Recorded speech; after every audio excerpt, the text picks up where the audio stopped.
listening to WPPM LP Philadelphia 106.5 FM and Ray's Latino Talk Podcast. Thank you so much for joining us. This is your host, Ray Collazo. Ray's Latino Talk Podcast is the home for the realest conversations on politics and the news impacting our country from a diverse perspective. You can catch Ray's Latino Talk Podcast anywhere you can download a podcast, iTunes, Stitcher. You can catch the full video on YouTube. We're everywhere. Let me tell you. Thank you so much for joining us on this edition of Ray's Latino Talk Podcast and the What's Next radio show here at WPPM LP Philadelphia, people-powered media. We actually have put together a series of clips as kind of our presidential palooza this week. We've talked about presidential politics for the last several months here on the show, and I wanted to put together sort of a compilation of all the different, summary of all the different conversations we've had around these different political candidates, what people are looking for out of these candidates to be talking about, and just sort of the bochinche element of this whole conversation. What kind of, are we going to choose a candidate to be Trump? Are we going to pick the best candidate? Are we going to really vote for and push for real progressive change in this country? It's a very fascinating series of conversations and analysis you're going to hear on the show. The show's actually going to start with sort of two sides of the coin, if you will. The beginning is the first conversation we had on the show before Christmas. I mean, really early in the season, with a Democratic political strategist, Abe Amoros. And then we go into sort of the opposite side of the conversation when we talk to the executive producer of the radio program and the director of PPM LP's radio station, Vanessa Maria Graber, who's all four third-party candidates and is skeptical of the Democratic Party and sort of these parties as vehicles for political change. So we talk about sort of how two different very types of activists that care a lot about our community sort of view these things. And then we sort of get into a series of conversations with a lot of the great voices and co-hosts that you hear on the show, Yaya Rivera, Dionely Reyes, Leo Perales, Christina Vega, and just a series of conversations we've had the last few months about what we think about these people. You know, the Warrens, the Harrises, the Klobuchars, the Bookers, the Bidens, the Betos, the Castros, the Buttigieg, and all the rest of the crew. Give you all a little of analysis, particularly from our perspective, around where these candidates stand and also kind of where they fit. And as you kind of hear them, because it's basically in sequential order, it'll be interesting to hear how the conversations evolve as we learn more about the candidates, as we sort of see the field taking shape, see their initial performances, if you will, on the campaign trail, what kind of policies they're presenting, what kind of options, particularly that impact sort of the emerging America, a more diverse, younger, more optimistic part of our electorate, which we try to represent here, those voices, those perspectives here on Ray's Talk Show. And so you'll hear those conversations. So if you want to learn about all 22 of these Democratic candidates, even a few independents, one or two of those as well as part of this conversation, you will certainly hear that. There's certainly a lot to discuss, and we'll get back with a full program in studio next Thursday night. But I wanted to make sure that we, and there's definitely so much to talk about from the shameful continued performance of our Attorney General in this country, Bill Barr. He's such a chicken that he wouldn't even go speak to the House Democrats today. As I'm taping this, you talk about shameful, absolutely disastrous situation continue to unfold on our southern border. Another young person has died in the custody of our enforcement officials. And it's been reported by NBC News that we don't have a complete database of these children and their parents, try to connect them with their young ones. So there's still numerous children that are in, literal limbo, not knowing if they're ever going to be reunited with their parents. What's happening in Florida, which is a whole other conversation. You're Republicans in Florida. You talk about, I want y'all, my Floridians, to think about this. When you really think about why you're voting for some of these people, in one fell swoop have proposed in their Florida state legislature and voted on some of these issues to suppress the vote of over 1 million Floridians, basically profile all immigrants and give teachers guns. This is the kind of real thoughtful stuff that's happening in the Florida legislature. Incredibly racist legislation. You talk about, we're going before Jim Crow level stuff. And of course, absolute bending backwards for the NRA lobby. I mean, so evil, such an immoral force in our country. So, I mean, that's a whole other, we could have multiple daily episodes of what's going on in Florida, impacting our friends and loved ones down there in the Sunshine State. But this episode is geared toward the presidential palooza. Enjoy these conversations, and I'll be back later to wrap up this edition of Ray's Latino Talk podcast and the What's Next radio show on WPPM Philadelphia, 106.5 FM, people-powered media. Right. I mean, Bernie's had his moment in the sun. There's no question about it. He has a significant following. I'm not disputing that he's a viable candidate because he is. I think Senator Elizabeth Warren has really shot herself in the foot with this DNA testing and the whole Native American thing. I don't think that's I think people are going to quickly push her off to the side. Interesting. Let's go to the coastal nerds. Kamala Harris and Cory Booker.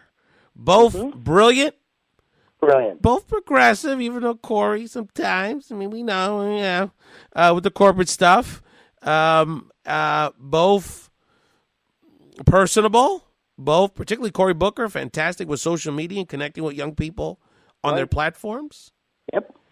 But both have a lot to prove as it relates to, running in an election like this with this crowded field. And are they sort of I guess my question is, they're certainly viable candidates, strong candidates. They will be fine presidents at the end of the day. But is their profile the right fit right now? No, I don't believe it is that, but I do believe that their profile would be perfect for vice president. Either one. And in fact, in my mind, I think a Biden-Harris ticket would be absolutely phenomenal. Hold your caramel frappuccinos close, because we got to talk, Vanessa, about the latest entry into the presidential fray. CEO of Starbucks, Howard Schultz. And this is going to be a segment on the show when we talk about the 2020 election. Stacking 20s. Vanessa, when you heard this man go on TV and talk about wanting to run as an independent centrist, someone that mathematically could totally screw up this election cycle, how did you feel? I honestly I'm a supporter of third and independent parties, and I don't want to set your listeners, but I have voted frequently for third and independent parties in the past. There's nothing wrong with that, because I felt that Rosa Clemente ran with the Green Party. That's right. Rosa's our girl. No, there's nothing wrong. But this is a special case because he has the money to really. Yeah. So again, my issue is not him splitting the vote. I don't buy into any of that crap. I think that it's good to have many different candidates to choose from. I think the problem is that people feel like there's not enough candidates that represent them. There's not enough political parties. My problem with him, and the first thing that I thought of when I heard the news, was this is another billionaire trying to buy the presidency. Yeah. And I'm tired of billionaires.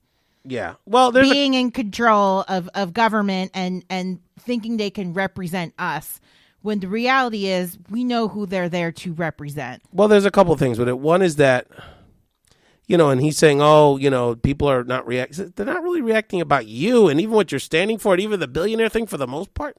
We're just reacting to the math. I mean, he has enough resources, and because of his privilege, will get enough attention that even if he's mediocre, there's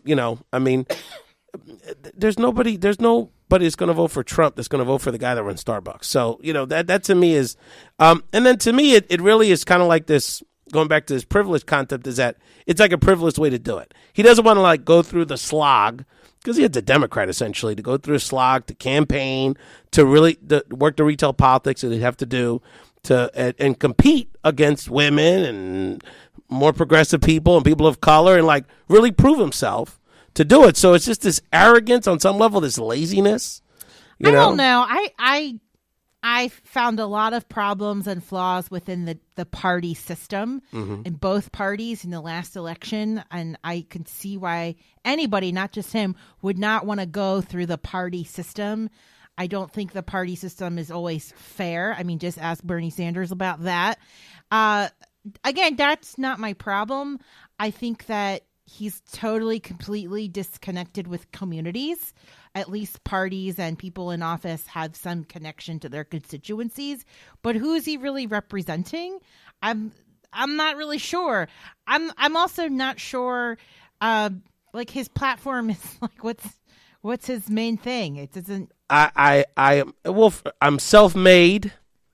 But I'm self-made. Again, Trump was like, I'm gonna drain the swamp, right? I'm an outsider, and Bernie Sanders was like, let's get money out of politics, and Clinton was like, I bring experience, and I'm the most qualified, and I've been in politics. I know how to run the government. What's his thing? What's his This man invented the caramel frappuccino. Really, it really is about this.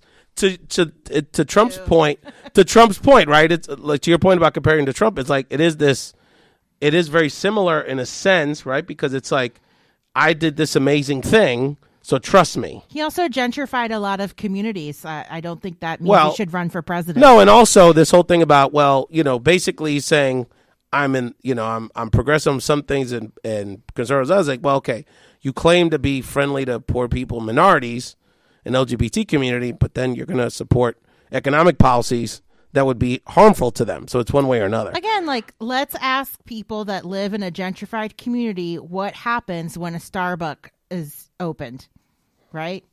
People know what that means. If Starbucks comes, you know that they're going to start developing it, the rents are going to go up, and people are going to be displaced. And I think for a long time when he was expanding Starbucks, there was a lot of trepidation about Starbucks being on every corner. And it's globalized too. Where are they sourcing that coffee from? What about all of the plastic that they're putting into landfills? Look at all the waste that comes from Starbucks.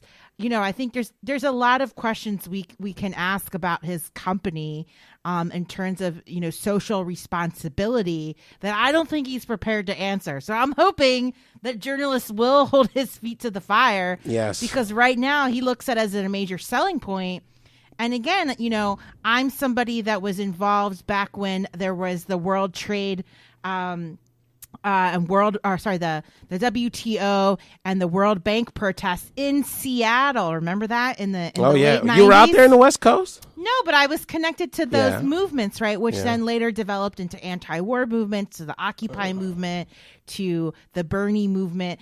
All these things are interconnected, but that was in Seattle. That was in his hometown. Oh, yes, it was. And that the globalization it's the most gentrified of Starbucks, was city in not the country. seen as a positive thing. That's right. Again, seeing these chain corporations pop up in developing countries, paying no taxes, paying low wages, it doesn't speak well to them. Well, we will see. We will see. And before we go to our next break, the good thing is that two things. One, I'm going to give you all my prediction. And the good news is that when I heard Steve Schmidt was a part of this, I had a vision of how this was all going to go down. So I'm going to tell you what's going to go down. My man Steve Schmidt, who ran McCain's campaign, who was so brilliant, a campaign that picked Sarah Palin to be the vice president. I mean, obviously quite smart.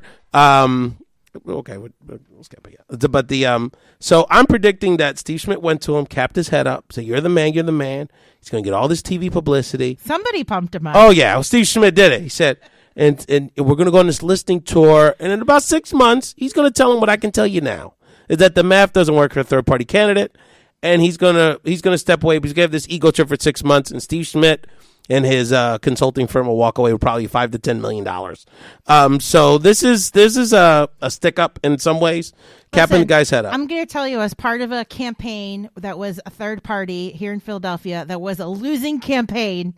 We knew we were going to lose, but we did it simply for the platform and the press coverage, which a lot of people don't know. We ran on a marijuana legalization platform, which again was like so outlandish at the time that, it sparked a lot of press and controversy. And then that conversation led to the implementation of the marijuana decriminalization bill. But to wrap up the Stacking 20 segment, several Democrats have actually stepped in, including Julian Castro, Elizabeth Warren, Kamala Harris, apparently Tulsi Gabbard, that's unclear, and Fort Wayne, Indiana Mayor Pete Buttigieg. Quickly, so far, so good. The Democratic field, with the exception of Tulsi Gabbard, has come out the gate pretty strong. I think in the case of Castro and Warren, have pretty much come out as expected. Nothing has happened early so far to sort of change their position in the race. We knew former HUD Secretary and Mayor of San Antonio, Julian Castro, is going to be a major underdog, certainly not in the tier of some of the major candidates. Has a strong story. I think the symbolism of him making his first campaign appearance on the island of Puerto Rico and making the issues of the island a notable, if not central campaign issue in the Democratic field is important.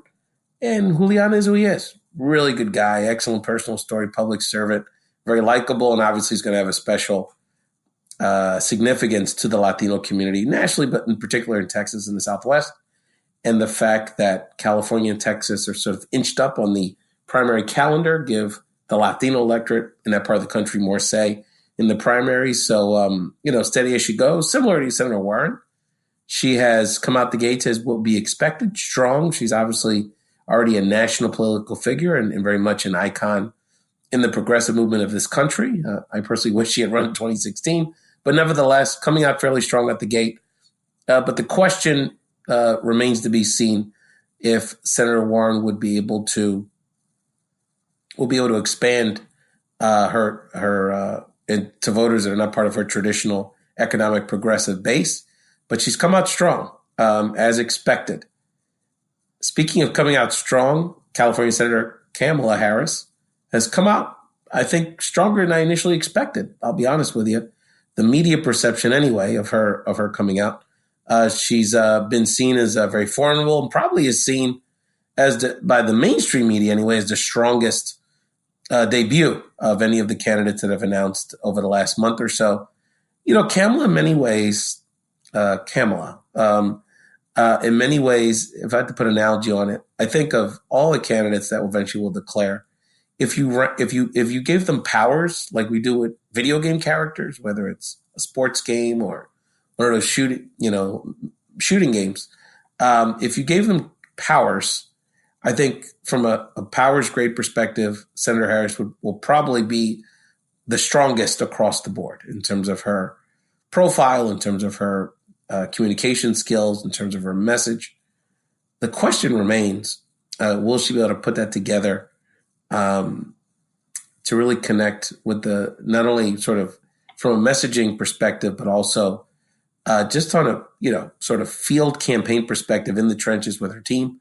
But she's certainly a formidable candidate. Going to be very interesting to see how the coalition she's going to want to put together between the progressive community, voters of color, and people attracted to her profile and her message, the balance of being progressive and having a criminal justice background is going to be fascinating. So, and Pete Buttigieg, let me tell you, the mayor of Fort Wayne, Indiana, obviously not one of the favorites, would, I believe, be the first openly gay candidate for a major presidential party. You heard it here first. Pete Buttigieg, obviously, is a long shot, but Mayor Buttigieg is someone that's going to come out of this campaign cycle, I think, very favorable and coming off, frankly, as an attractive candidate, attractive political figure going into, regardless of where he finishes up. If he gets an opportunity for people to hear from him, I think people are going to like what they hear in terms of his approach to politics and his vision. The question will be, will his youth and will the media and his fundraising capability allow him the opportunity for people to give him a full listen? So, but take my word for it. Like I said, you're going to, whatever you think is going to happen, if you think you want to know what's going to happen in 6 months, you listen to your boy Ray, and he's going to break it down for you as always. And let me tell you something. Tulsi Gabbard, Congresswoman from Hawaii, someone that has a very scatterbrained political profile. Especially if you look at her history. I don't know, Tulsi. First of all, regardless of how I may feel about where your views are and your personal history, your political history, I don't care about your personal life, that, the fact that you say on national television, I'm going to announce in a week formally, and it's been, I think, 3, that's a little shady. And then particularly your relationship with the Syrian President Assad, there's a lot of questions, a lot of questions. Obviously, some of her views on social issues have changed, 180 over the years. And There's a lot to unpack there, but Tulsi obviously has a message and can be a very attractive political figure for lots of reasons. So we'll see. Yes, Donald Trump has declared. Bam! That's 20 right there. Who else has declared? Camila Harris. Kamala, you want to make her Puerto Rican. I was like, Camila Harris. Ese va a ser los dominicanas. Yo voy a votar para la Camila. Boom. Who else? Talk to me. Kamala Harris. Okay, let me fix that. Okay, so we have John Delaney. People don't even know about John Delaney. Congressman out of Maryland. That's right. We're going to put up a 20 for John with his little... He may not get 20 votes, but we're going to put 20 down for Christina. Boom. He'll get write-in votes. It'll be neat. There you go. All right, next one. So I got... I can't even understand my own handwriting on this one. I got Tulsi Gabbard. Tulsi Gabbard. Shady Tulsi. We'll talk about her later. I talked about her last week. She's shady. Congresswoman out of Hawaii. She had a very bad on Morning Joe this morning. Woo, shaky. She could not clearly distance herself from the Syrian president Assad. It was shady. She's shady. All right, break it down. Kirsten Gillibrand. You said it correctly. Very nice. Kirsten Gillibrand. I'm working. I'm going to say this about Kirsten. I said it right. No. I'm talking about my analysis of her. I'm going to give you my analysis. Nobody in my crowd was really feeling her. The whole New York thing. She used to be a conservative upstate. Now she's woke, supposedly. I thought her announcement and her initial foray has been pretty good. I have to give her credit. True. I'm just breaking down my analysis. And I think that whole being a mom and her little kind of like non-threatening little vibe. I call it like lollygagging. Yeah, but I have to give her credit. I think she's come out stronger than the press is giving her credit for. That's Kristen. Give her 20. All right, I got... Who else you got, girl? Elizabeth Warren. A very strong one. Maybe this one should be like a 20 pounds. So she's up there. Wait, and we have the one to do it last. No, you're missing one. Wait, what am I saying? You missed the Latino guy, Julian Castro. You forgot about him. I didn't even write him down. Oh my Bendito God. Julian, bendito. You didn't even write him down. I know. You know, so this is so bad. I can't keep up with all these people. I only have pictures with two of them, and he's one of them. We're going to use them a lot of our social media. Oh, wait, and then we have the last one. Are you ready for it? Yeah, I have another 20 in my pocket for Pete Buttigieg, but this is he also a guy that's come out pretty well. All right, the last one we're going to put down for now. Who is it? Our homie. Cory Booker. A New Jersey senator, one of my senators, Cory Booker, who I refer to as Cory because I know Cory. All right, boom. All right. No, we were just so that we're clear, the listeners and those on Facebook. I was like, Booker, Senator Booker. He's like, yeah, Cory, like Cory, like name dropping. I've been rolling into with Cory since 20,001 into bricks. People don't know about Carlos Valentino. I know some of my Newark people are watching. I'm like, come on now, we know about Cory. So what do you? Yeah. Let me ask you before I get into my analysis. What's your initial thoughts about Cory? You're someone that's watching this. So let's start with this because you weren't on the last show when we started the 2020 segment. Have you declared you have not declared your support for anyone particularly at this point? No, I have not declared support for anybody yet because I just want to kind of like watch the playing field. Neither have I. Yeah, and I kind of want to see. I'm really interested to see this whole. Not controversy, but talks about, Joe Biden running,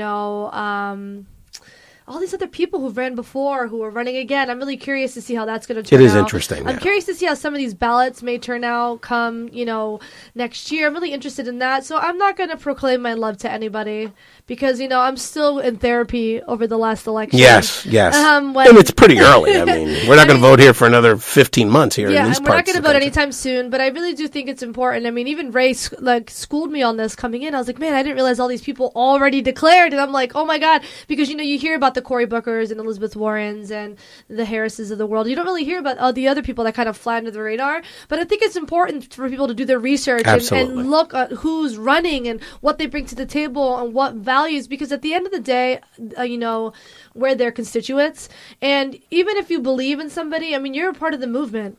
People have a lot of power in regards to advocacy and voting. But most importantly, votes. But I'm telling you, I'm not in love with anybody quite yet. I'm gonna be very patient. That's fine. Because I was like, Bernie, Hillary, and then I was like, put Bernie in. They put Hillary, and I was like, Hillary, and then Donald Trump. Exactly. So I would say this, and we'll talk about Cory because he's the last one. I did the segment. If you want to hear my breakdown on the initial set of candidates, You can listen to last week's episode, the first edition of 2020, which was exclusively on the podcast version.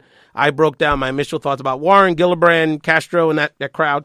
And so we're going to keep talking about those folks. But I would say this, that I think you're right, Yaya. You have a good approach.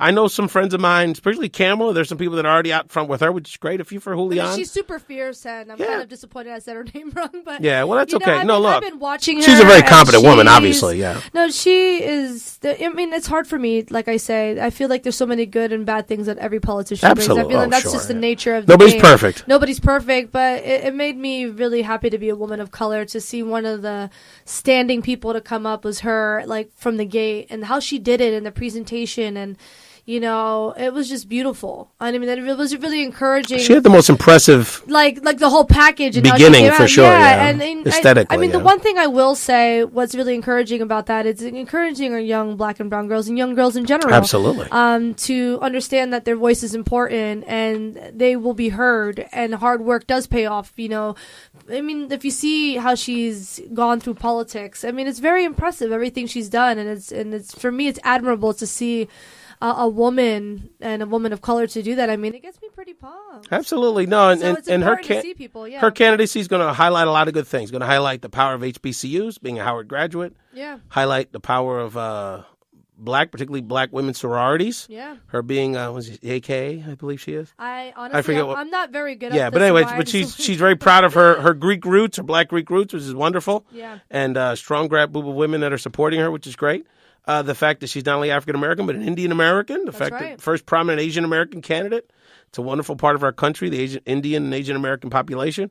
So look, it's all good. What I said on last week's show, I still believe, which is if you sort of graded them from like superhero characters in your Sega game, she would probably be the strongest. She'd have all the weapons and the crossbows, and she could do flips. But it's about, is she the right candidate for the right time?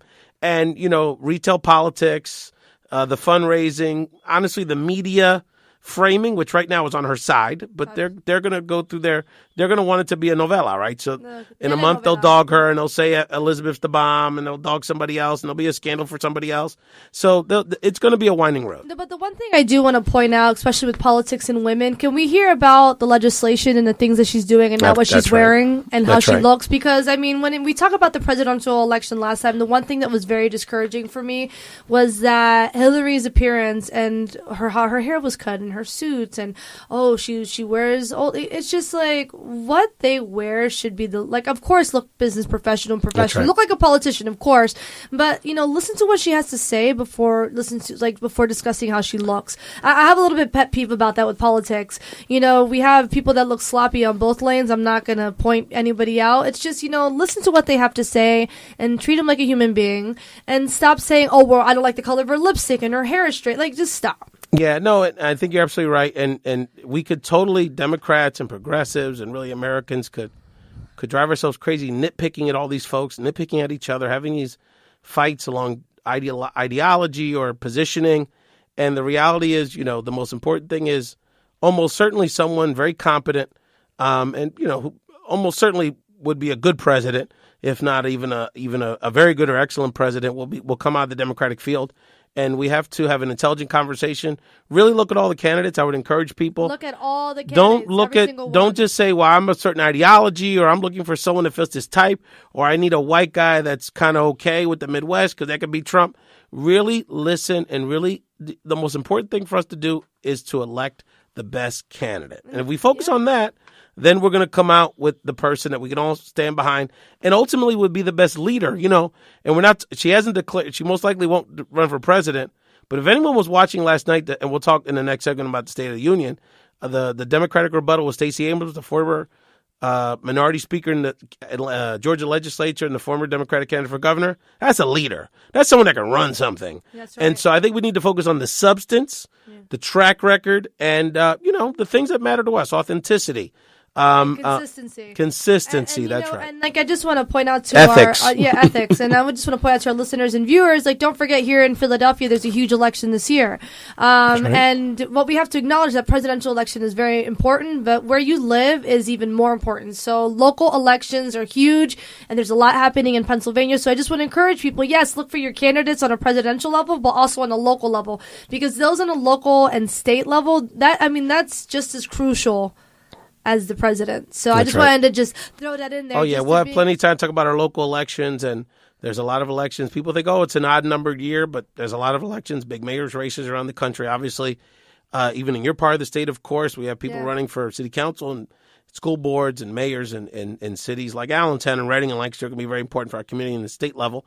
And again, you're listening to Ray's Talk Show. What's Next with your hosts, Ray Collazo, Yaya Rivera. Quickly on Cory Booker. And of course, I refer to him affectionately because we've known Cory a long time in his days in Newark City Council Central Ward and our friends up there in Newark. But the bottom line is that I guess from a, kind of positioning perspective, he's positioning himself as a progressive, particularly around civil rights issues, that is business friendly enough that potentially could garner some more bipartisan or more moderate support.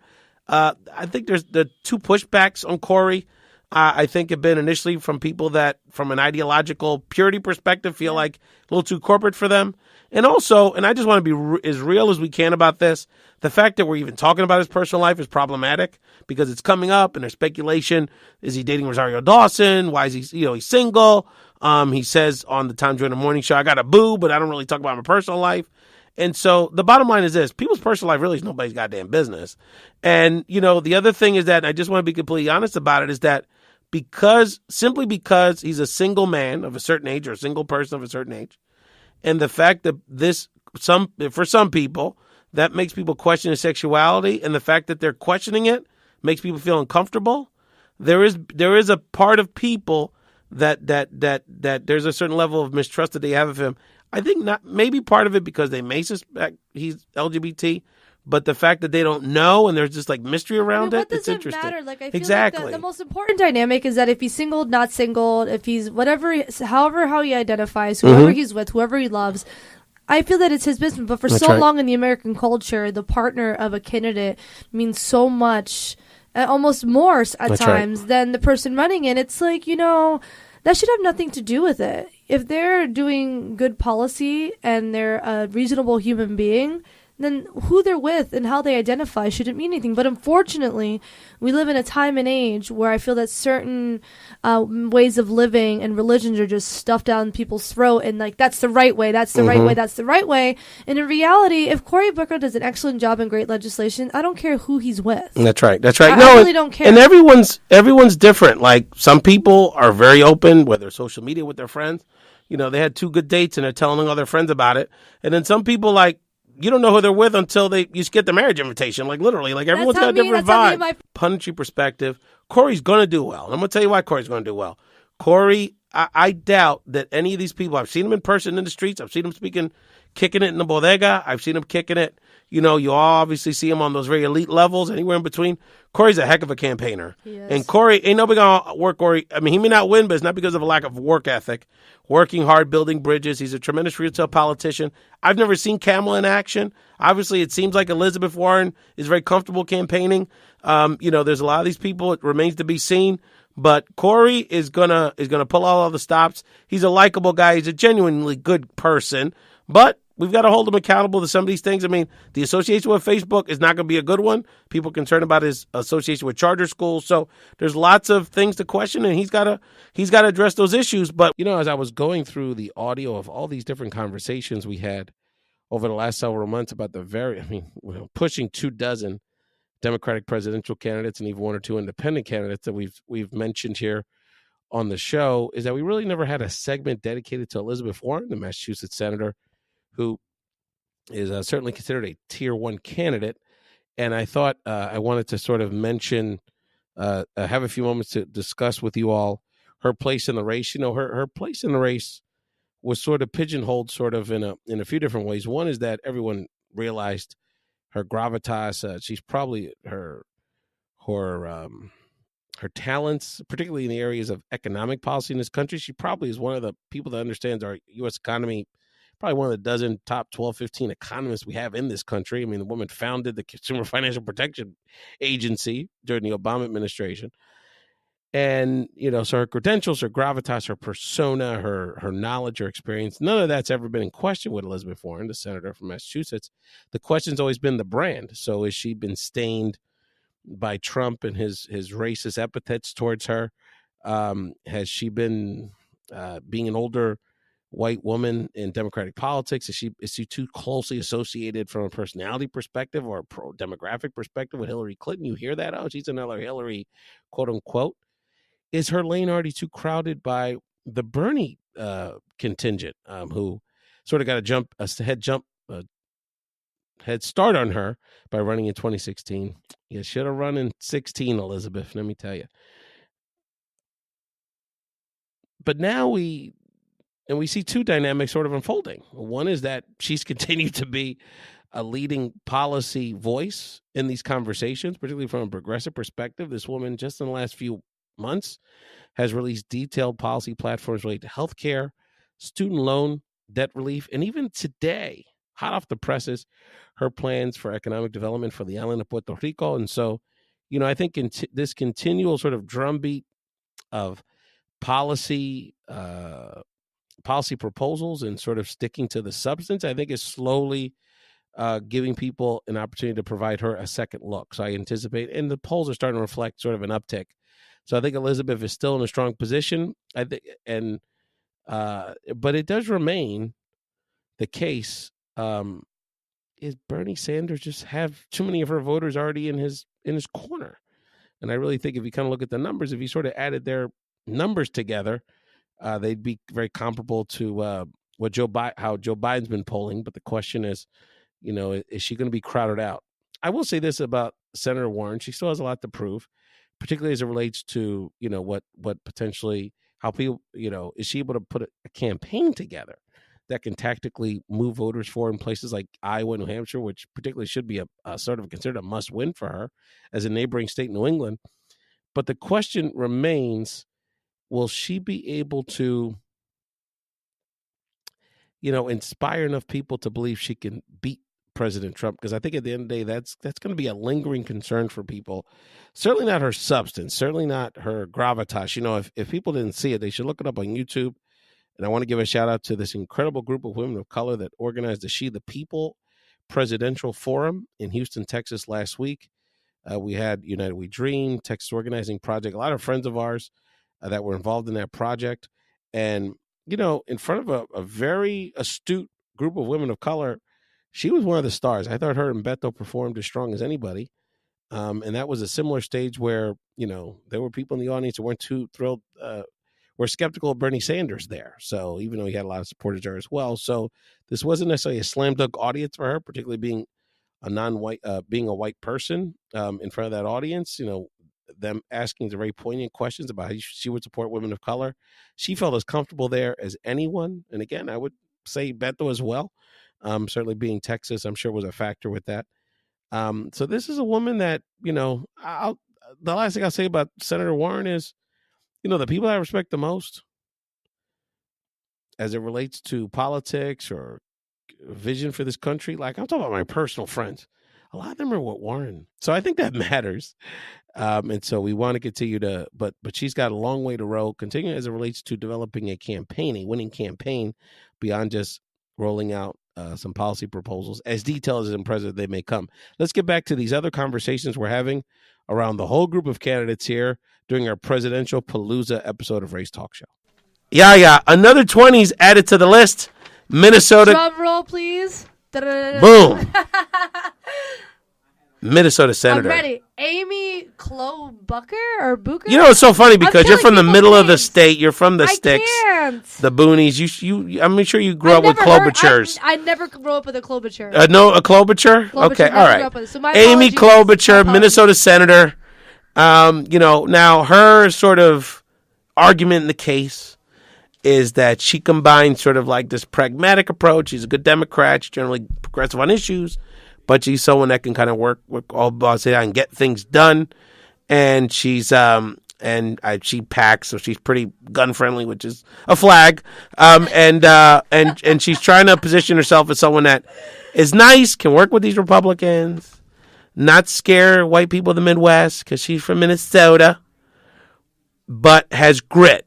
And that's her word, is grit. And part of what she wanted to express with this kind of tough gal vibe was, I don't know if you saw it, but she announced her candidacy at the foot of the Mississippi River on a bridge in Minnesota in a blizzard. So this woman and her 50 people outside, it was like negative 20 degrees. Was it even 50 people? I think it was like... Yeah, there was some people out there. It might have been 72. She had a little crowd. But when it's minus 20, let me tell you something. My wife loved me. I don't know if she's going to be out in the snow in minus 20. You know what I'm saying? Like, and I wouldn't expect her to, because it's ridiculous. But she wanted to show as a female that she's tough. She can get it done. And the whole beginning of the Mississippi, all this, I guess she had rebuilt this bridge at some point. And so she was out there and she got covered in snow. So let me ask you a question. I have two questions for you. Yeah. I'm excited about my question. With Senator Klobuchar, do you think her trying to show as a woman candidate that she can be tough and have this quote unquote grit, that setting makes a difference? And do you think that that's even fair that she has to be out here in a blizzard to show people that she's tough? See, what's really frustrating about politics in general is that women have to show their masculinity or show that they're rough and tough in order to quote unquote make it. Or if they raise their voice, they're being too masculine. If they have short hair, they're too masculine. Like, honestly, I'm not here for it. I think that having to show that you're tough to be a good politician, I don't think that's necessary. So you're saying she could have had it inside and it would have been fine with you? She could have, prevented... There are heated buildings in Minnesota. Yeah. Yes. There's heated buildings, and I think it was just being extra. Yeah. The other thing that was interesting was that the initial hit pieces that came out on her was that there's all this speculation and all these articles that came out in the D.C. papers and stuff, in the political paper blogs, is that she's really hard on her staff. She yells at them. She's had a lot of staff. Are you surprised? A lot of staff turnover. Are you really surprised with how jacked she sounds all the time? I'm just like, I mean, as a woman, I understand why. Do you think that's a double standard? Because when guys are tough, look, our president was all based on you being fired and being a tough boss. It's 1,000% a double standard, and it's a double standard that I personally, being in leadership positions throughout my life, actually dislike, too much. We can go on this forever. As a woman, we're always depicted a certain way, or women in general, I feel. And the moment we raise our voice, it's oh my God, everybody gasps. I think it's necessary at times to raise your voice. Absolutely. I feel like it's necessary to stand up against people and have to be stern and, stand tall. I mean, I'm the queen of that. I'm not going to lie. I'm not going to front. I try to step up to any occasion regardless of my physique. I get that. But, to try to use that as a selling point to prove that you can get it done, to me, that doesn't sell anything, because the president didn't sell me. And people that overdo it to say, oh, I'm great, I'm tough, I'm strong, I'm not interested. Interesting. Because some of the most fearless leaders and those who, to me personally, change the world are empathetic. They show compassion and they show kindness and love. It's the other way around. I mean, we see what's happening. Yeah. So Senator Klobuchar, just my quick political analysis, she's a strong candidate. She's good. She's got a good reputation. I think she, generally, other than this being a tough boss thing, is considered sort of clean ethically. She'll, being from a strategic perspective, being sort of in a neighboring state of Iowa is an advantage. Obama even had that advantage being in the Midwest when he ran years ago. And so I think my analysis is that a lot of the punditry are thinking that sort of she's competing with the other Midwest candidates, particularly Sherrod Brown, and sort of and Joe Biden to some degree, kind of from a tone perspective, who can kind of be the candidate that basically is palatable to the rest of us, the bulk of the Democratic Party minorities and young people and sort of urban progressives, but is someone that the Midwest Democratic voters and sort of this moderate, independent white community in the Midwest that, maybe voted for Obama, then voted for Trump would flip back. And so I don't think at the end of the day it's going to play out that way. I really think, and I'm not saying this is a good thing, but I really think the media is really going to dictate a lot of this framing. And I really think at the end of the day, she's going to beat with the other white women. And I know it sounds messed up. I'm not saying I like it. I didn't invent the rules. I didn't invent how the media. So I really think they're going to decide at one point that on some level, Warren, Gillibrand, or Klobuchar is the white woman that's going to get it to the end. And they're really going to push that narrative, even though Warren's more on the progressive side. So you would think she's going to be running more against Bernie and people like Kamala Harris. But I could be wrong. I really think it's kind of, but she's got, and look, when you got so many candidates in the race, the question you brought up, which is a good one, is grit really going to be the thing that drives? Stack another 20 for the newest announced presidential candidate, Vermont Senator Bernie Sanders. Bernie's back. Back again. Guess who's back? Tell a friend. We're stacking 20s. Every presidential candidate that announces formally, we will, it creates a $20 donation to the Love Shouldn't Hurt movement, Cristina Vega's campaign to support the survivors of domestic violence. But let's get back to Bernie Sanders. As I've been saying, why wouldn't Bernie run? I've often been amazed, that this pushback, and I understand to some degree. Some people believe Bernie's good guy, nice guy, but the wrong time for him. His time has passed. Others are just turned off by him because either he's old, or they don't want an old white male, or they believe Elizabeth Warren's going to take that's her sort of lane this time. They were turned off by the Bernie Bros in 2016. They were turned off by the reports of how some women were treated in his campaign the last time. They just want a diverse candidate. There's just a lot of that residue going on in activist conversations, which is fine, legitimate. But I never saw a scenario where Bernie wouldn't run and shouldn't run. First of all, he's got a base, as you saw by the $6 million that he raised by thousands of supporters on that first day. And of course, the number of donors that you have is very important because you can always go back. You have a bigger pool of people to hit up for more throughout the campaign. He also has an organization. He's done this before. He has leadership. He has activists that are supportive of him throughout the country. And by the way, from a movement perspective, he's been living the lyrics the last 4 years after losing. And we can debate whether or not he wasn't strong enough in his support for Hillary Clinton. That's certainly legitimate. But post that election, he's done what he said he was going to do, which was, it's not just about me. Supported other progressive candidates, inspired the AOCs and other progressive stalwarts to throw their hat in the ring. And you're seeing the fruits of that by the growing number of progressive, visible leaders in this party and in this country. And I love Joe Biden, but Joe Biden's always talking about, we need to engage the disaffected white working class person in the Midwest in our party. My question to Joe, and like I said, I'm saying this with love, what are you doing to build that movement? Are you engaging that? Are you, since you're the vessel for that part of our community, are you out there recruiting candidates, supporting them, strengthening labor organizing in that part of the country? I see Bernie doing things. Now, look, I'm not saying I'm with Bernie. I'm just giving you my political punditry perspective. And my analysis is that Bernie's got a very high floor. The only question is his ceiling high enough?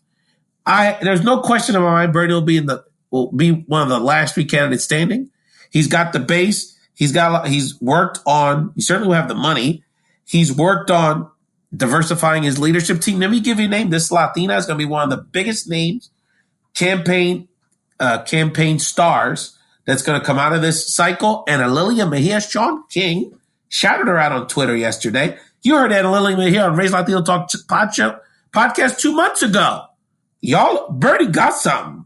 They were wondering, whatever happened to that guy with the real sexy voice, Leo Perales? I said, well, matter of fact, he's back with us. Leo, thank you for joining us, brother, as always. And you know what? Hold on. People got to hear this. Hold on. Oh, what was that? What was that? We're stacking 20s again on Ray's Latino Talk podcast. This is the segment where we break down what's going on with the 2020 presidential field. That is my favorite segment of the show. But, Leo, it's so appropriate on the show this week because the eyes of the political world are up in the Northwest. We'll talk about my man in Colorado in a minute, but the man that made some headlines in this whole mix was your own governor, Washington Governor Jay Inslee. He's fashioning himself as the climate change candidate. And besides being a champion of climate change, Inslee has quite an impressive legislative record. Yes, as governor, successful implementation of paid family leave, increase in the minimum wage, the legalization of the wacky tobacco, marijuana, a moratorium on the death penalty, state net neutrality, support of the state public option, in a leading role in suing the administration over the Muslim ban. Guy has a record of service, successful legislation, has an expertise in arguably the most important issue we're dealing with, because if we don't have a planet, there's nothing else to talk about. So my question to you is, Leo, is what's not to like about your intrepid Governor Jay Inslee? When you're just rolling through all the accomplishments that Mr. Inslee has really gotten. That's your main man. I'm trying to hook you up. You guys are often forgotten about in this mix. I'm trying to take care of my people up in Washington State. I just can't help but think that, when I saw those things happen, like the Muslim ban lawsuit, that, what exactly is this guy's game plan? And we heard these inklings over the past couple of years that, he's thinking about running for office again. As a person who's ran for office himself and who's tied into the local parties, you hear these things from the party elders and stuff. Hey, Jay's looking for a run, and he's been running his whole life. Again, he's been a great governor. I just don't think climate change and making it the focus of a campaign is, I don't want to use the word sexy, but it was barely mentioned in the last presidential cycle. I think it may have been mentioned once. I don't know if making it the focus of a presidential campaign is smart, but I guess it's a way to contrast yourself with other candidates, perhaps. But in my opinion, he does have a leg up on this. He's wrote in books. He just passed legislation on the day that he announced. He passed. We went ahead and passed two bills. One in the Senate, it was a clean power bill, and then we also passed another bill in the House to reduce the use of hydrofluorocarbons. Carbons. So he's done amazing things, but I don't know if he's going to even make it on the stage. Right after he announced, he was polling at 0%. So only time will tell. He's been getting some major airplay. He was on The View this past week, so he's making his rounds. I don't know if you knew this, though. There is a petition for him to resign, given that he is running for office. I've never heard of such thing. Other former governors have ran for office or ran for the presidency, and I've never heard of people saying, "Yeah, governors run all the time, and people, or elected officials run all the time, and some people don't like it, but at the end of the day, it's a pardonable sin." I'll say this, that I don't know a ton about Jay Inslee. I know I like what I see. It seems like he has a good record. I think the fact that I think he can certainly even further highlight the climate change conversation. It's a potential way for him to sort of differentiate himself from the pack. And as you know, politics, the winds change, right? You're absolutely right. 2016, nobody was talking about climate change. I'm literally sitting in Washington, D.C. I talked about climate change all day because I'm here for a convening, and I'm meeting with federal officials on the Hill discussing the Latino perspective. So as you know, and of course, AOC is, with her messaging around the Green New Deal and with Merkley. And so there's a conversation about it that's happening, an unprecedented level of interest in it.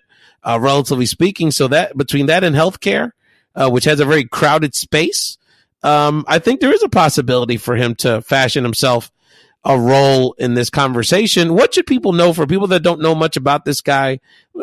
His long shotness aside, of course, he has to prove he can raise a lot of money, and he has very little name recognition outside of your part of the country. But what should people know about your Governor Jay Inslee as they're looking at him as a potential presidential candidate? Again, I'm trying to think of like a political consultant, or I don't know, as a guy who's looking at who can. Or just what should we know about him, brother? Don't prejudice it. What should we know about him? What do you think about him? He's so far right now, as far as I know, he's the only governor that has put his hat in the ring. He was the head of the Democratic Governors Association, so he's gone around the country raising money. So that and all of his achievements in the past, 6-7 years as our governor, again, he's done a great job.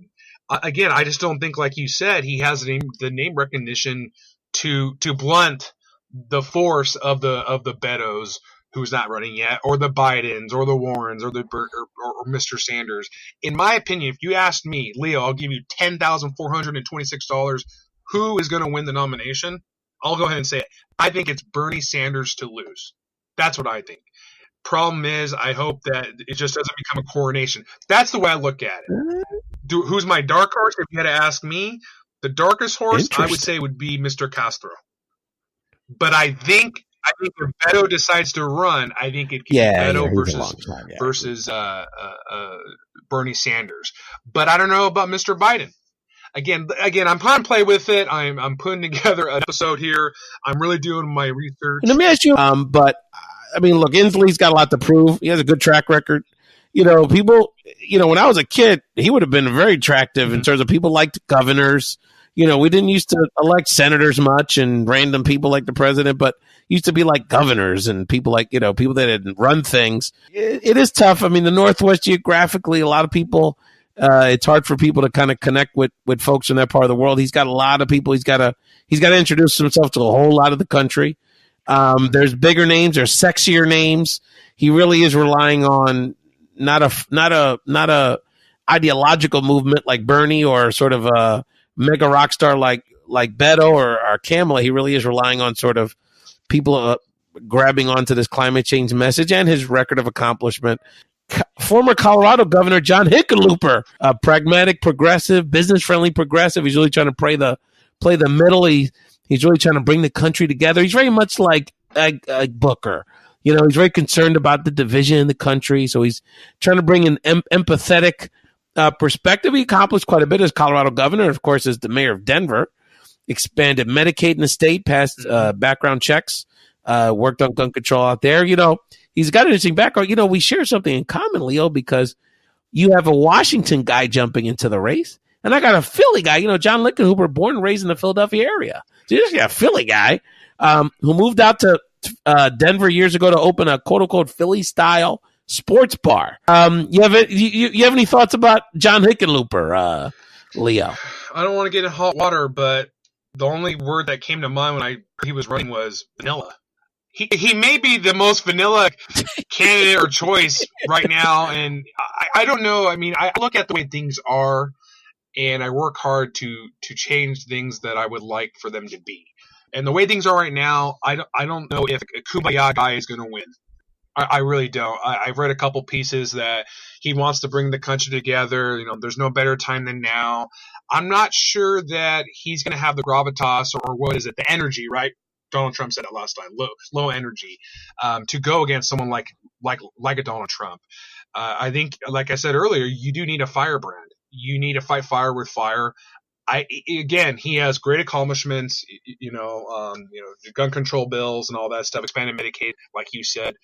But I just don't think that's going to do it. I really don't. And I think where we're seeing the Democratic Party going right now, going more further to the left, just like how we saw in the last election, I would say the Republican Party went far, far to the right. I think that's what's going to happen in 2020. So, I think the party represents more people who look like Mrs. Cortez and not Mr. Hickenlooper. So, Ray, let me see the $20 because former Texas congressman and the papi chulo of Democratic politics, Beto O'Rourke, announced his candidacy. Tell us about your boy, Beto. Yeah, we teased a lot about Beto O'Rourke here on Ray's Talk Show, the former congressman from El Paso, Texas, Democratic candidate for Senate, because amongst other things, not just being a Blanquito whose nickname is Beto, but because we did go to college together. And so, I remember so Beto. You went to college at the same time? I know. We used to drink beer and eat chicken wings together. Wow. So we're not, I don't want to overstate our relationship. I mean, we were acquaintances. I remember him. The whole thing with Beto, because of El Paso, we went to college in New York, so he used to hang out with the El Paso students. There was only about 5 or 6 of them, and they were all Latinos, so they were all my friends. So we hung out a few times. And I remember being Beto, like kind of a quiet, tag-along kind of guy, not like a leader. I think he was in a sport, so he wasn't around much, and he sort of floated around, but a nice guy. We used to call him Beto. I guess the Latinos did. I don't know about anybody else. Is it short for something? Yeah, Robert. So it's like the Latino nickname. So it's like, yeah, exactly. He's down. He's from El Paso, Texas. Okay. So let me give people the breakdown of Beto. So, I think there's a couple things here. On the positive side, Beto showed he could inspire, excite a lot of people with his Democratic, almost winning in the Texas Senate race against Ted Cruz, which a Democrat hasn't won a statewide office Dionely in Texas in like almost 25 years. I mean, you were a baby. The last time a Democrat won. I wasn't even born. Exactly. No, yes. With, what's her name? Miss Richardson, the governor back then. He's really good at like the social media, like that 2-minute clip kind of thing. Mm-hmm. He's a flaco, so he looks good on video. He's got, I don't know if you saw the Vogue, the Vanity Fair cover. Vanity Fair. Yeah, very papi chulo-ish. He's very, he looks good in a crisp suit. And, I think he raised a lot of money for his race. And I think the thinking with Beto on the positive side is that this is a guy that can appeal a lot to the people. The whole Beto thing, so he's got, he's a white guy. Seems like he has a good connection with Latinos, which I agree with. And, he seems like he can kind of have a connect with a wide group of people across the political spectrum. Mm-hmm. The negatives are, he was only a congressman for a few years. He didn't really do that much. So he's got like a thin resume. So does he have enough substance? And do people care about substance? So he's going to now everyone's going to love him because it's all about him and his lovely wife, image and sweet, him talking to people and shaking hands. But once it gets into the debate, people are going to ask some really hard questions. Our executive producer pointed out to me very, very astutely that he was the number 2 recipient of oil and gas lobby money in Congress after Ted Cruz, and he was only one of 2 Democrats in the top 20. So he's like, he's got some answers around his, his connection with the oil and gas industry. Is he going to fight them when it comes to pollution, when it comes to the environmental issues, the Green New Deal? So a lot there, but I think Beto's going to be heard from. He's going to be a big part of this race. Absolutely. So what is your prediction on how Beto will do? I think Beto's going to do really well. We can debate, and I'm not just saying this because I have a little bit of a connection to him, but I just really think, a lot of us wish it was more about substance. Mm-hmm. I think a lot of us, and I think about the Obama race, he wasn't necessarily the best at all the debates, especially in the beginning compared to Hillary Clinton and those more experienced people. But I think a lot of us projected on him what we wanted to see. Mm-hmm. We wanted to see hope. We wanted to see diversity. We wanted to see a loving family. I mean, the Obamas, the best of that, right? And sort of overlooked those details about what he really was for with certain issues. And we wanted to see something different. Yes. And at least see someone different in the White House that looked different, that looked like us. Exactly. And it was young, and he related to a lot of people on a lot of levels. Charismatic. Mm-hmm. You're absolutely right. And so the question is, what are people looking for? So is it about the issues? Is it about a progressive agenda? Is it about one thing? Is it about just beating Trump? Who can that be?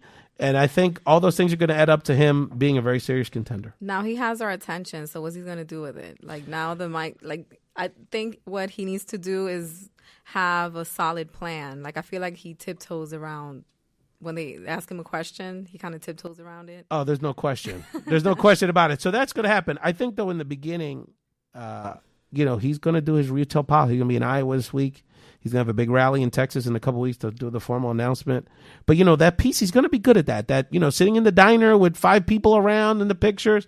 I think it's the debates that's going to really challenge him because Booker, Harris, Warren, these are some of the top thinkers and lawyers in the country. They know how to argue.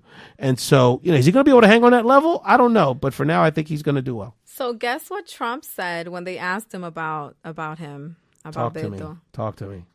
He said, they asked him, so what do you think about Beto? Do you think that he's a strong contender? And what did he say? What did he respond? He said, well, he moves his hands a lot. I think he's crazy. Or he might be crazy. You notice he talks about the people that he's scared of. So Biden and Beto and Warren, those are the people that he's really scared of, and he's also scared of their intellectual. He's scared. Intellect. He's scared. Something also with gaslighters, you can't argue with them at their level. Yes. You can't have them bring you down with them. So you got to rise above it and keep it moving. And you cannot play their game. And that's another. In terms of what Beto's arguing, right? It's like, I'm going to be positive. It's not about him. It's about our vision. I'm not going to go down to his level. Like Michelle Obama says, when they go low, we go higher. So, but stay high. Don't go low. And then, go high. Well, but, and then what's going to happen? It's like boxing. It's like everyone has a plan so they get in the mouth, right? So what's going to happen when he gets attacked? Is he going to have that discipline? And ultimately, is that what we want? Do we want a fighter? We want a lover? It's going to be very interesting to see how it goes. But when we come back, one thing actually, we have to stack another 20. Christine, I'm being very fair to you, okay? Because we did not stack a 20 initially when Andrew Yang declared. Andrew Yang is a tech entrepreneur. He runs a nonprofit to support small businesses, rural America. When he announced, nobody paid a lot of attention to him, but he actually has reached the threshold. He has had 65,000 people donate to him. So now he's considered like a major candidate. So now he's eligible to be part of the debates. Look at that. And so he's really big in social media. He's got a concept called Freedom Dividend. He wants to give all of us a G a month just to give it to us. Yes. Universal basic income. So he gets a lot of love with the Generation Z, like the real youngsters. On social media, he's go with memes and videos. So people who think $1,000 is a lot of money. Yeah, like well, it helps. I'll take it. I'll pay a few bills. $1,000. Yeah, well, that's part of the argument, right? What does it really do, and is that the right way to support people? So, hashtag Yang Gang. So look out for my man Andrew Yang. So we stacked another 20 for Ohio Congressman Tim Ryan, kind of from the Joe Biden old school Midwest, old school labor Democrat world. Even though he's a fairly young guy, has jumped into the race. Most people are yawning at this one. Tim is not the most exciting character from Youngstown, Ohio. This really, if you look at it from a policy perspective, it isn't really about policy. Tim, is one of these Democrats that fashions himself as, no, I'm not a socialist. I'm not a quote unquote flaming liberal. I'm not a coastal elite. But he supports 90+% of these policies. He's signed on to Medicare for all bills. He's signed on, even though he says he's against the Green New Deal. He's supported many elements of the Green New Deal in his policies. He's got a very standard policy platform. The issue is he's arguing a branding exercise that for the Democrats to win in November of 2020, we basically need to appeal to disaffected white people in the Midwest that maybe voted for Obama, but voted for Trump or, voted for a third party candidate in 2016. And so, look, those votes are certainly important, but there's like this continual argument and this continual preference, whether it's in the mainstream media, whether it's in this political class like Tim Ryan's and people that are supporting Joe Biden, that basically we need an acceptable white male to win. And so, and this acceptable white male would be acceptable to white people in the Midwest specifically, not even so much the suburban coastal whites, because people assume they're a little more open to electing a diverse candidate.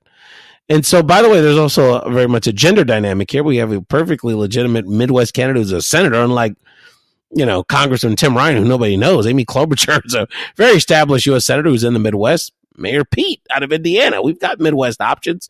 Joe Biden's kind of considered sort of in that Rust Belt kind of vibe, and he's going to run. So he's really seeing an opportunity because it seems like maybe Vice President Biden's vulnerable. Who knows? He may never ever run after all.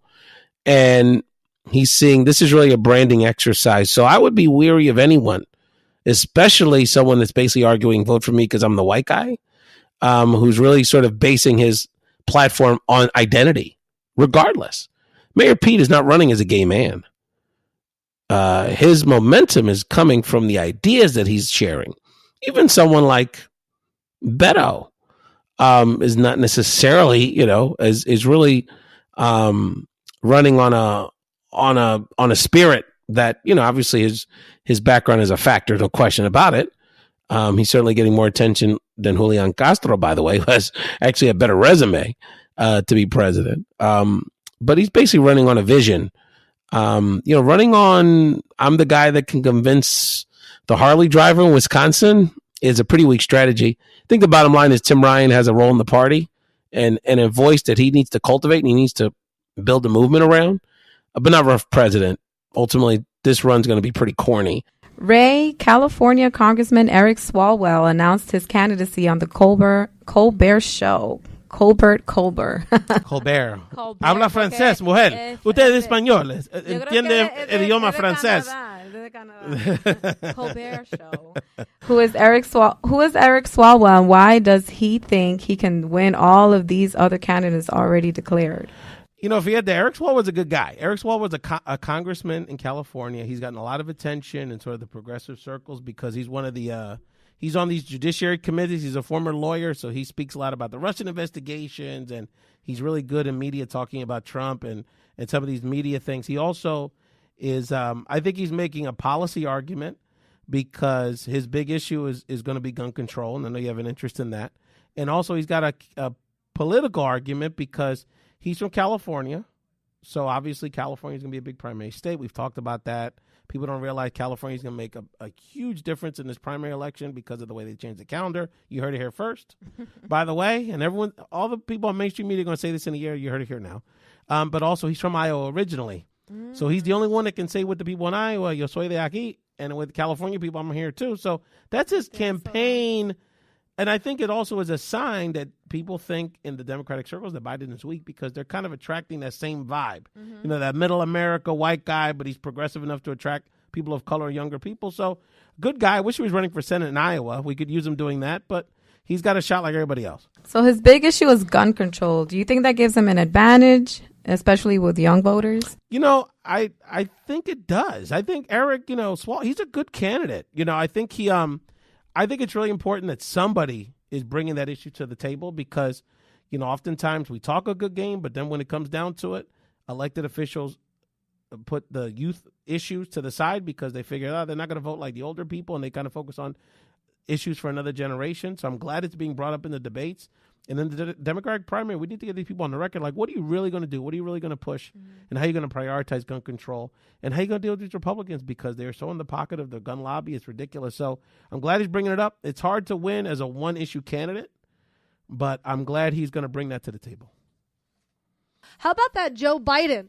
Uncle Joe. How are we feeling about We've that? waited a long time to stack this 20, Theo Joe. Theo Joe, I think, is trying to reach out to the Latino vote, Candy and Yaya, by showing up the last one to the party. So Joe Biden, former Delaware senator, basically grew up as a senator for us locally here in Philly, very close. And, of course, Obama's vice president for 8 years, has finally jumped into the race. His video was interesting. He didn't announce at a big rally. He's going to have that later. He's going to have one in Philly soon. But he announced with sort of a video talking about why we need to get rid of Trump. But he didn't really talk about why he's running, and I think that's kind of a prelude to I think some of the challenges he's going to have. I think there's a couple things. The bottom line is that, you know, his argument, and what I think this is what's sticking a lot of, especially younger people and people of color's concern, is that Biden very much had the strategy and the message to the minority communities that the Clintons have had for the last 30 years, which is basically, we're the best you're going to get. Look, we're white people. We're cool with y'all, but we're going to make enough white people comfortable with us so that we'll get elected, but we'll take care of y'all. And that's kind of the underlying argument that Biden has now, right? Like, well, you know, I'm not the youngest. I'm not the most progressive. You may have issues with me from the Anita Hill stuff and the crime bill in the 70s, and you may think a lot of things about me, but guess what? I can beat this guy. Not that I'm the best, but I'm the one that can win. And so the question that I have for our community is that acceptable to us? I think for some of us it is, to be honest. But many of us, particularly the younger crowd, which is the bulk of our community, it's not. And B, you know, is what is he going to offer our community here in the next year of campaigning? See, the one thing that I didn't understand, Ray, about his video, it's like, as an Afro-Latina woman and self-identifying and really being proud about my African roots and growing up in South Central Pennsylvania, you know, I comprehend racism more than the average bear. So seeing his video, I feel like he needs to do more than just saying, I'm going to stop racism. Yay. Like, for those of us, interesting. That's how he started, you right? know, like those of us who are people of color, like, we get it. Like, before this president, it existed. It's going to exist, unfortunately, after this president. So, Uncle Joe, what you doing? What do you think he's going to end up doing? How do you think he's going to run his campaign? This is going to be very interesting because Joe, you know, and again, this comes out of love. And, you know, Joe, to his credit, has hired some very important strategic staffers of color. Simone Sanders, who was one of the principal spokespeople and essentially the diversity lead in Bernie Sanders' campaign in 2016, is now going to be on his campaign. My homie, Cristobal Alex, who you need to connect with. Candy's very influential Latino leader around the country, formerly or has now taken a sabbatical from running the Latino Victory Fund, is a very, very senior member, probably in the top 4 or 5 of the Biden campaign. So he's got some very good people there. But the question is, you know, his campaigns are often run like him. It's a reflection of him. So when Obama ran, it was very like tip top, very neat, very clean, no drama Obama. Biden's, you know, he just wakes up and he talks and he He touches too much, but he's a good guy, and he forgive him, and but he's a little sloppy. So he needs to tighten it up. And I guess the bottom line is he going to have the discipline? Because this is what's going to happen. When these debates start, you're going to have women of color, you're going to have young people, you're going to have a lot of different voices attacking him as the front runner, many of which are his grandkids' age. I mean, you're talking about this man's pushing 80. And so is he going to have the discipline not to look like the grumpy old man on stage? Because I don't think people so much about his age, but if he comes off old school, I think that's going to turn a lot of people off. And even I couldn't even finish a Sixer playoff game without other candidates jumping into the mix. Even after we taped last week's show, even the last few days, a few other candidates have risen to the fore. I believe the same day or the day before, Joe Biden announced his candidacy. Massachusetts Congressman Seth Moulton jumped into the mix. Seth is basically a sort of foreign policy candidate. He's really focused on what he believes, and certainly is quite a good assessment, is that President Trump is particularly weak in foreign policy. I wonder what he's strong in, but nevertheless, Seth Moulton is very passionate about that issue, being a former military veteran and someone very focused on foreign affairs and revitalizing the Veterans Affairs and the VA hospital system, which is certainly a very honorable pursuit. We need to do much more for our veterans. There's no question about that. But again, other than sort of a issue around foreign policy, what's his theory of the case? He's the best candidate to be our nominee. He still has a long way to go. Senator Michael Bennet from Denver, Colorado, I believe this morning, from Colorado, announced he's going to be running for president. Certainly one of the more a respected Democrat in the Senate. I'd say, kind of moderate-ish, but someone, former chancellor, I believe, of the Denver schools, of the Colorado school system. So someone that has a strong basis in education policy, which is very important to our community as well. So someone that have a lot to say. Recently came out with a very progressive tax bill with Sherrod Brown and other senators. So he's related to increasing the earned income tax credit benefit for working families and the child tax credit benefit for working families. So, someone that has a definite voice in the party, man. Governor Hickenlooper in Colorado can't even get a break. He's not even the most prominent Democratic candidate in his own state. But nevertheless, we'll see how Senator Bennet goes. And, of course, we've been remiss, and I don't know if she's officially qualified for any debates or anything, but progressive activist in from California, Marianne Williamson, is also a candidate. She's really trying to run to be the most woke coastal progressive, ultra progressive candidate. Has kind of been the candidate that's brought reparations to the conversation, and also a very big emphasizes women's rights in her platform. So we wish all of them the best, and we want to thank all of you for listening to the Presidential Palooza episode of the What's Next radio show and Ray's Latino Talk podcast. You can download and subscribe anywhere you can download a podcast. These provocative and real, and I believe substantive conversations that we're having about politics and the news impacting our world from a diverse perspective. The people I bring on the show are not only brilliant people, but they're people from diverse communities you don't hear a lot about. Do you hear the voice of Dominican women like Dionely Reyes in our political discourse? Such a brilliant person bringing so much to the table. How about a Yaya Rivera? How about an Abe Amoros, a Vanessa Maria Graber?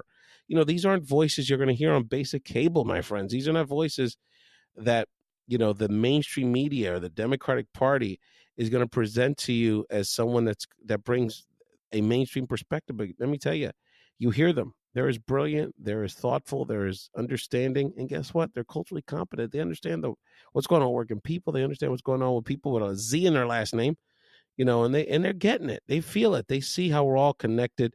And these are the kind of conversations and voices we're going to continue to bring here on the What's Next radio show and Ray's Latino Talk podcast. And you're going to hear more incredible voices, and even voices that are a little more prominent in the mainstream that we want to bring to the table, because, we can hang with everybody, and we want to get them at our table, at our domino table, so we can kick it and talk to them about the issues we care about from our perspective. Thank you again so much for listening to Ray's Latino Talk podcast and the What's Next radio show.